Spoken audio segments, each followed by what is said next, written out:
উপকার করে। এরকম বিভিন্ন রকমের জংলার গাছ আল্লাহ রাব্বুল আলামিন পৃথিবীতে সৃষ্টি করেছেন। কোনো গাছে ফল হয়, কোনো গাছে ফুল হয়, কোনো গাছে লাকড়ি জ্বালানি হয়, কোনো গাছ দিয়ে ঔষধ হয়। কোন গাছ খাবেন, কোন গাছে কি উপকার হবে যদি আপনি জানেন, ওই গাছ দ্বারা বিভিন্ন রোগের উপকার পাবেন।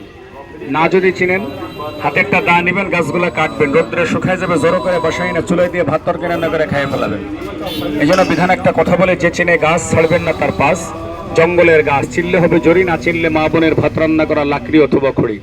আমার এই দোকানের দিকে তাকায় দেখতেছেন বিভিন্ন রকমের গাছগাছালি, এগুলাকে দিয়ে আমি এই ওষুধটাকে তৈরি করছি। এই মিয়া ভাই, এদিকে তো হাত পাতেন, একটু করে খাইয়ে দেখেন। একটা মাত্র টেস্ট করবেন, কোনো দাবি নাই। খাইলে টাকা দিতে হবে না, কিনতেও হবে না, তবে গালে দিলে বুঝতে পারবেন কত মজার জিনিস, স্বাদের জিনিস।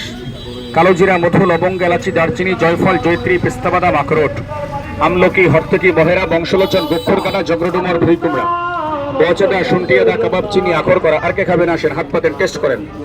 এই তেজ বল, বিষ বল, বিশল্য করলি, লাঙ্গি, মাহাঙ্গিনী, হিমাঙ্গিনী। আর কে আছেন যারা গালে দিয়েছেন? যেমন একটু কথা বলেন তো, জিনিসটা খাইতে ভালো লাগে।